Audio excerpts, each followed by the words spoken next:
Gravando. Saudações aí, estamos apresentando aqui, fazendo uma apresentação sobre computação gráfica, a tecnologia do século. Eu sou o Lucas Braga Eu sou o Thiago Medeiros. Eu sou Guilherme Moura. e a gente está vindo aqui prontos para começar. Então, para começar isso tudo, a gente tem que saber o que é a computação gráfica. A computação gráfica, ela é basicamente o estudo de métodos para sintetizar e manipular conteúdo visual de forma digital. Ou seja, ela pega e os gráficos que nós vemos nos filmes, até os próprios desenhos, se eles são feitos de forma digital, são tudo parte da computação gráfica. Esse próprio layout também é parte de computação gráfica. E por que nós temos essa computação gráfica se a gente pode desenhar no papel? Então, por isso que nós temos a diferença entre imagem digital versus analógica. Qual a diferença? Podemos ver ali que naquela imagem digital daquela mulher, ela foi modificada 1 ano depois e foi melhorada, por assim dizer. E a imagem da Mona Lisa, ela é a mesma desde 500 anos atrás. Está lá no Louvre e ela é a mesma que o Leonardo da Vinci pintou, finalizou, e ela é daquele jeito até hoje. Então, qual a diferença?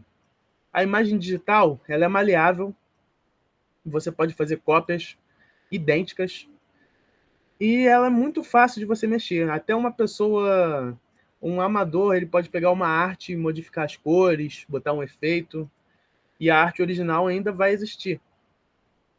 Ou seja, numa imagem analógica, ou você faria uma nova modificada, ou você modifica a original. E isso, de qualquer forma, você precisa de um trabalho muito maior, e a original, no caso, se modificar ela, não vai ser intacta. Diferentemente numa digital, você pode mudar a qualquer momento, e se ela for lançada na internet, qualquer pessoa pode mudar. E o que é CGI? Muitas pessoas se confundem quando falam sobre CGI, que elas pensam assim, são modelos 3D, ou pensam que são apenas modelos que usam no filme, efeitos especiais no filme. Mas o que realmente é CGI? Qualquer coisa que você faz digitalmente é CGI. CGI significa, literalmente, imagem gerada por computador. Só que em inglês.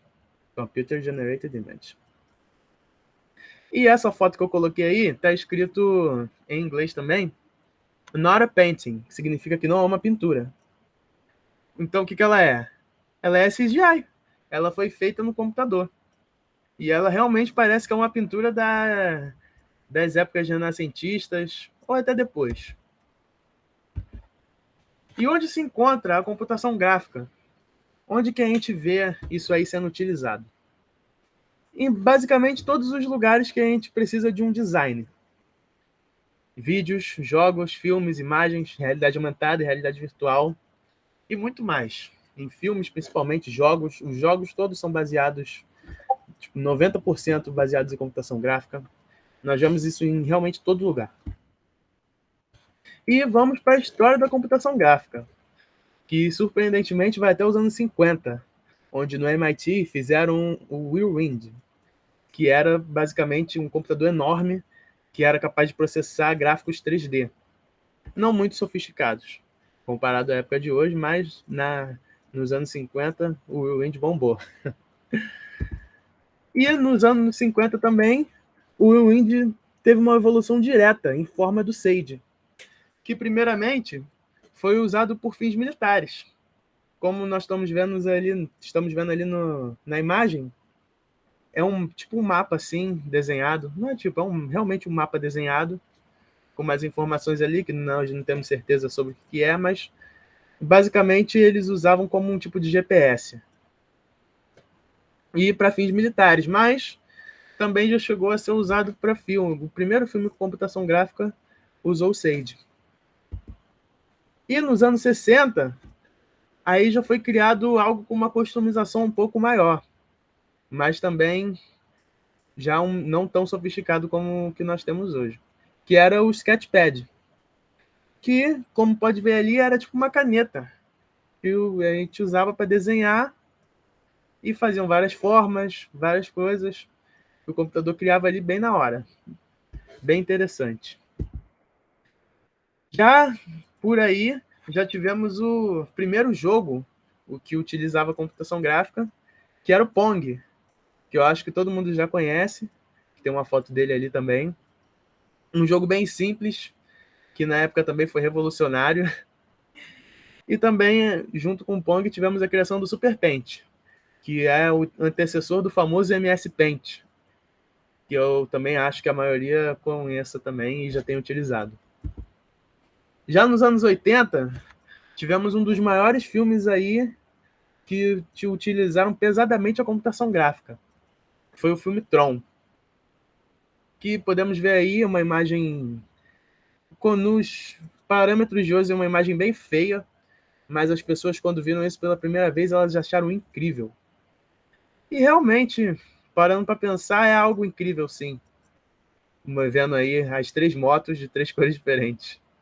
E também teve a invenção do famoso MS Paint, que foi mencionado também anteriormente, que é algo para você poder desenhar, um aplicativo que hoje em dia ele já não vem junto mais com o sistema operacional Windows, mas eu acho que todo mundo conhece, todo mundo já usou. E nos anos 90, a gente já pode ver quão rápida foi a evolução da computação gráfica. Tivemos a invenção do Adobe Photoshop, que é utilizado até hoje. Claro que hoje em dia é uma versão muito mais atualizada, uma versão já bem mais sofisticada do que a versão dos anos 90, mas ele foi criado nessa época. E também tivemos o filme Toy Story, que eu também acho que a maioria das pessoas, se não viu, conhece, que é considerado o primeiro filme 100% feito em computação gráfica. E é um filme muito lindo, eles utilizam os bonecos ali para se mexer, tem uma história e é um filme muito bem feito. Nem parece que é dos anos 90. E não parece que é apenas 10 anos após o Tron. E agora a computação gráfica hoje em dia. Esse filme mostrado é até relativamente antigo, deve ter uns 10 anos, mas já dá para ver o nível de sofisticação que nós temos.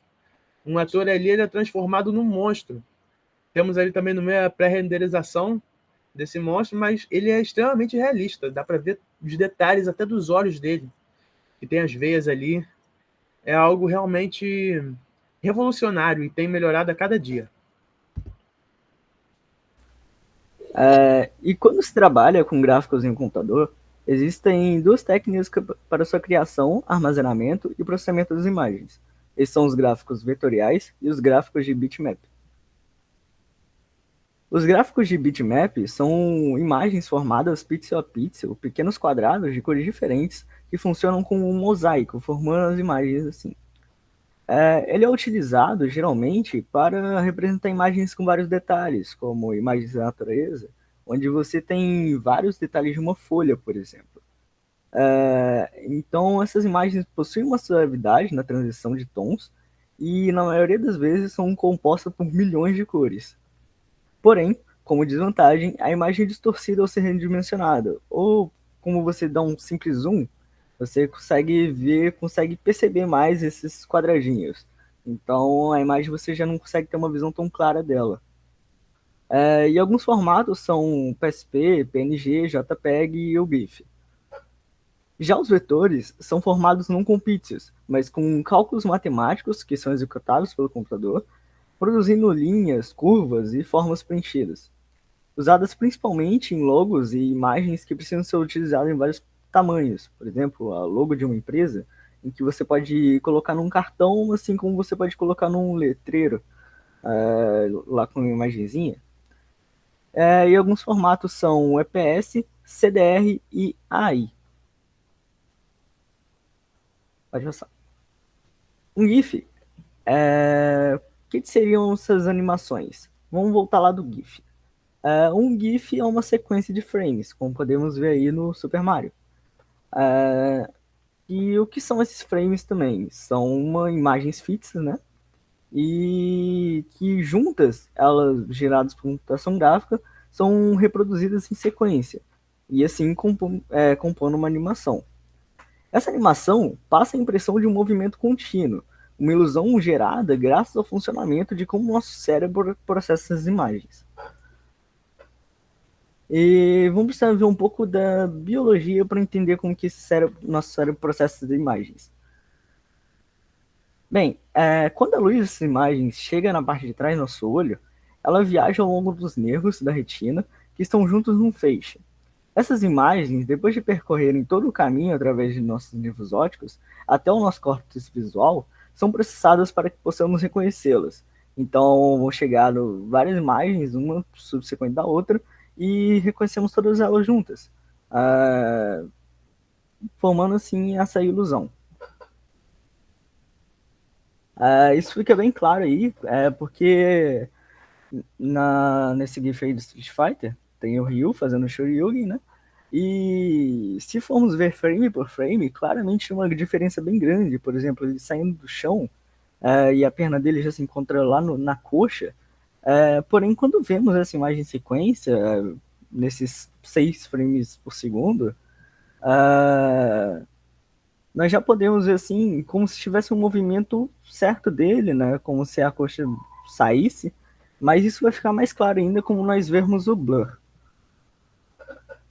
A maioria dos filmes hoje em dia, eles são feitos mais ou menos em 24 FPS. Porém, quando pausamos eles, nós podemos perceber esses borrões em todas as imagens. Isso é o efeito blur, que do termo vem do inglês, né? E significa borrar. Ele ficou conhecido por meio de um aplicativo e já é uma das ferramentas mais utilizadas nos programas de edição para representar o movimento de algo durante um frame e outro. A gente tem como exemplo aí o Homem-Aranha, que foi uma pausa no meio do filme e a gente pode perceber esse borrão, porque provavelmente um frame anterior era um frame mais HD e a transição entre o outro, que são a formação dessas imagens, a gente tem esse borrão aí.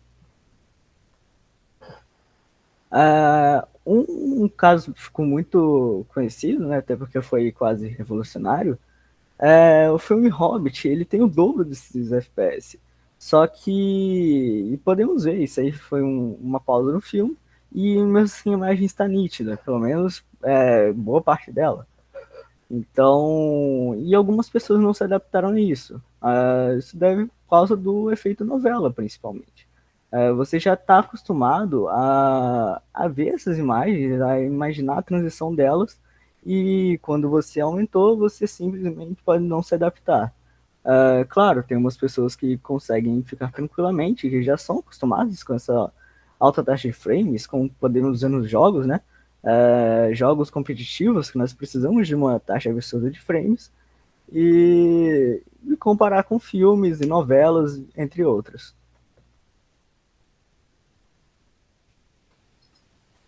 Bem, agora eu vou falar um pouco sobre a renderização, né?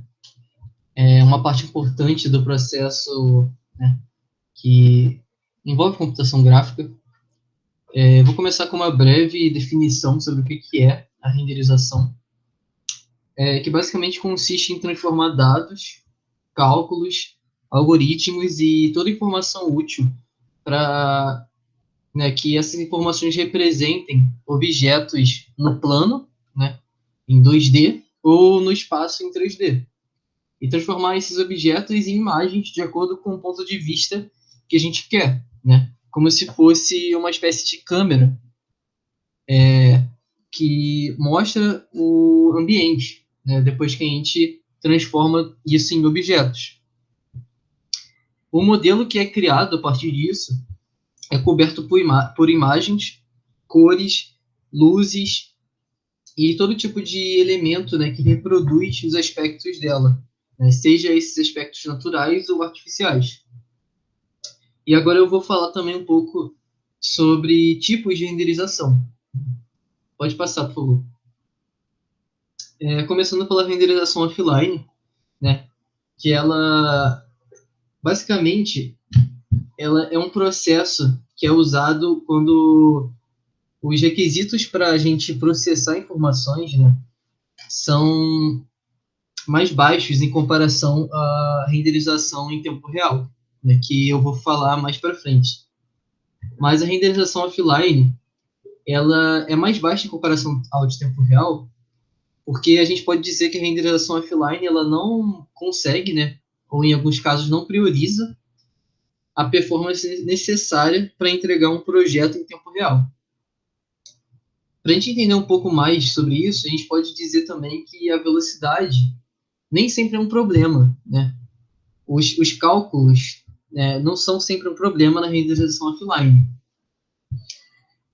Só que a gente precisa, né, que esses cálculos permitam que o computador faça uma exibição que necessite de um detalhamento maior. Tá? No caso, né, essa seria uma diferença da renderização offline para de em tempo real. A de tempo real precisa de muito mais capacidade, muito mais cálculo, muito mais dado. Basicamente, também, a renderização offline tem uma característica importante, que é a de premeditar, né, tudo que vai acontecer. Então, a gente vê que a renderização offline, ela, por exemplo, está muito presente em filmes, né, em vídeos gravados. Por quê? A gente já sabe tudo que vai acontecer naquele projeto. Então, por exemplo, um filme tem toda uma sequência, né, todo um script para ser feito. Isso faz com que já esteja certo, né, todos os passos que a gente vai tomar e renderizar. E também vale ressaltar, né, que ao contrário, né, basicamente isso foi o que eu acabei de falar. Né, ao contrário da de tempo real, a renderização offline ela nos permite meio que calcular, né, e já saber tudo o que vai acontecer, né? Enquanto a de tempo real não. A de tempo real ela é imprevisível, né? Alguns exemplos também da renderização offline são projetos, né, de animação 3D, plantas de arquitetura, edição de vídeo, edição de áudio, né? Isso são exemplos onde a renderização offline é maior, né? Porque os efeitos são mais complexos e exigem um preparo, né, por assim dizer, do hardware e do software. Mas também não quer dizer que a renderização em tempo real não possa estar presente em algum desses elementos, né, em algum desses objetos. Pode passar, por favor. Agora, partindo para a renderização em tempo real, né, eu já falei um pouco dela quando eu estava explicando sobre a renderização offline, mas a renderização em tempo real ela é muito utilizada no mundo gamer. Né? Por quê? Porque na maioria dos jogos, né, principalmente hoje em dia, a renderização em tempo real ela processa informações em alta velocidade e precisa cada vez mais de um nível de complexidade maior, né? De modo a ser instantâneo, né? Por isso que é em tempo real. O próprio nome já meio que diz o que ela faz. É como se a gente estivesse renderizando ao vivo, né, por assim dizer. E por se tratar de um ambiente que muitas vezes não é controlado, né? No caso, o jogador geralmente tem a liberdade de escolher o que ele quer fazer no jogo. As imagens são criadas, né, de formas automáticas, né, de acordo com cada ação que o usuário, né, o jogador faz. E com a evolução, né, dos processadores gráficos, né, os GPUs, a grande maioria dos jogos utiliza a própria placa gráfica para armazenar e processar as imagens, melhorando assim o detalhamento, né, a velocidade nas entregas das cenas, nas entregas do que os desenvolvedores querem passar, né? E também é comparável a um filme, né? Processo de imersão no jogo. Pode passar, por favor. Agora falando um pouco, né, sobre dois conceitos importantes que estavam presentes no slide anterior, né, que é o clipping e o culling. O clipping, basicamente, ele deixa de renderizar objetos que não estão na cena, né, dependendo da nossa perspectiva. Porque, se a gente parar para pensar, não faz sentido a gente renderizar todo o ambiente, sendo que ele não aparece, né? É um trabalho a mais que os desenvolvedores, né, os profissionais têm, que não tem retorno, né? Não é necessário, porque os objetos não aparecem, então eles não precisam ser renderizados, né? É como se você estivesse olhando para um lugar e, por exemplo, os objetos que estão atrás de você não precisam ser renderizados, né, detalhados, justamente porque eles não estão aparecendo nesse ponto de vista. Dá até para ver pela imagem, né, que vai mudando a perspectiva da renderização conforme vai rodando ali os objetos. E o outro termo, né, um outro conceito importante é o culling, que tem uma finalidade parecida, mas trabalha de um jeito diferente, né? O culling, ele deixa de renderizar a partir de trás dos objetos, né, dos elementos que estão aparecendo. Então, a gente pode ter como exemplo o Counter-Strike, né, que é o CS, o jogo de tiro. As costas dos NPCs, né, dos bots do CS, eles não são renderizados, justamente porque não aparece pra gente. Então seria um trabalho a mais que não faria sentido, né, para os profissionais. Então a gente só vê a parte da frente dos bots mirando com a arma pra gente. Pode passar, por favor. Agora eu vou falar também um pouco sobre rasterização, né? No slide já aparece que pintar os objetos dos mais distantes para os mais próximos, né? Dá para ver isso na imagem, né? Que primeiro a gente pinta a montanha, depois vai pintando o terreno ali, e depois as árvores que estão mais perto, né? Do mais distante para o mais próximo. Basicamente, cara, é bem simples, né? O conceito, né? Mas consiste em cálculos vetoriais, né, para determinar qual objeto que está mais distante, né, que tem que ser pintado primeiro. Essa ideia é conhecida como algoritmo do pintor, né, que pega e calcula de modo a fazer uma espécie de pintura, né, dos objetos mais longes para os mais próximos. E isso até já foi utilizado bastante em jogos, né, que é um cálculo bem eficiente. Pode passar, por favor. Agora, uma outra parte importante da renderização é a árvore BSP. Em português, né, a árvore BSP ela é a árvore de particionamento espacial binário, que é basicamente uma estrutura de dados que serve para organizar os objetos dentro do espaço. Ela calcula, né, os objetos que estão na frente de outros, atrás de outros e vice-versa. Então é como se fosse um algoritmo gigante que vá calculando todos os objetos para saber qual que está na frente, qual que está atrás, para ir adaptando e renderizando todas essas informações. Ela tem aplicações em Ray Tracing, que vai ser um termo que eu vou explicar também mais para frente, mas a árvore BSP basicamente é isso, né? Ela é muito eficiente, né? Mas precisa de bastante cálculos vetoriais. Pode passar, por favor. Agora, um outro termo também é o Ray Tracing, que é um algoritmo que simula raios de luz, né, do observador, né, do ponto que a gente está partindo, para os objetos. Está mostrando ali, né, mais ou menos como é calculado isso, como é que é feito. Mas o Ray Tracing, né, ele é uma forma de renderização 3D feito pelo computador, que atualmente, né, ela tem crescido bastante, né, o uso dela. Mas de uns anos para cá, né, ela não era muito utilizada, né, porque ela tinha um espaço já definido no cinema. Mas essa técnica foi trazida do cinema para cá, né, e tem proporcionado jogos cada vez mais realistas, né? Então o foco dela atualmente está sendo bastante no mundo dos jogos, mesmo que ela não tenha sido criada agora, né? Já tenha sido usada bastante no cinema. A adaptação do Ray Tracing, ela chegou nos jogos, né, no mundo gamer, após muitas pesquisas e trabalhos feitos em engenharia de software, né, que resultou no desenvolvimento de placas de vídeo baseadas em inteligência artificial, né.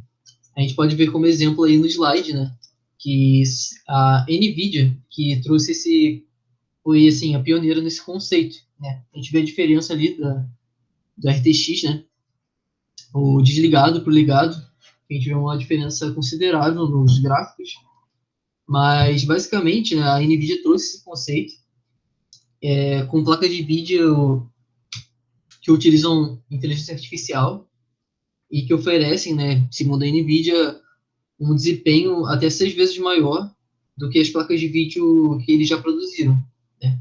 Que foi essa nova linha, né, de placas de vídeo ficou conhecida como arquitetura Turing. Um outro ponto também interessante, né, é que o Ray Tracing ele veio para substituir a técnica conhecida como rasterização, né, que eu falei antes. Já que ela é feita, né, para gerar gráficos realistas, né?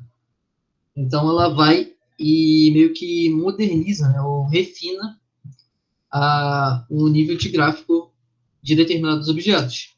A gente pega como exemplo, por exemplo, nos jogos, né, quando a gente vê, por exemplo, água ou espelhos, a gente vê o reflexo, né, do jogador, ou enfim, de qualquer coisa nesses objetos. E esse reflexo geralmente era feito, né, antes do Ray Tracing, usando o próprio objeto, só que em 2D, e desenhando ele usando cores diferentes e luminosidade diferente, né, para projetar o reflexo daquilo, né. Só que agora com o Ray Tracing, essa projeção é feita cada vez mais de um jeito que fica mais próxima da nossa realidade, né. E por fim, né, já concluindo, a gente pode dizer que o Ray Tracing já é uma realidade para os jogos, mas ainda é um pouco caro, né, não é muito acessível para os consumidores, né. A gente pode considerar que para a gente ter um desempenho desse, a gente precisa de uma placa de vídeo, né, uma GPU muito boa, né. E não é todo computador que tem. E primeiro a gente tem que investir, né, nessa tecnologia para poder usufruir do Ray Tracing. A diferença gráfica é mesmo muito grande. E certamente, né, ela provavelmente vai virar uma tendência para os próximos anos e provavelmente a gente vai viver, né, uma substituição, né, das placas de vídeos com Ray Tracing, ou melhor, sem Ray Tracing para as que usam Ray Tracing. Saindo, né, do campo do cinema e se estabelecendo no mundo dos games de vez. Pode passar, por favor. E esse foi o nosso trabalho, né? A gente já está concluindo. Eu queria agradecer a quem ouviu, né? Quem dedicou o tempo. E é isso. Obrigado. Espero que todos tenham gostado aí. A gente. E obrigado por ficar até o final. E obrigado aí. Tamo junto.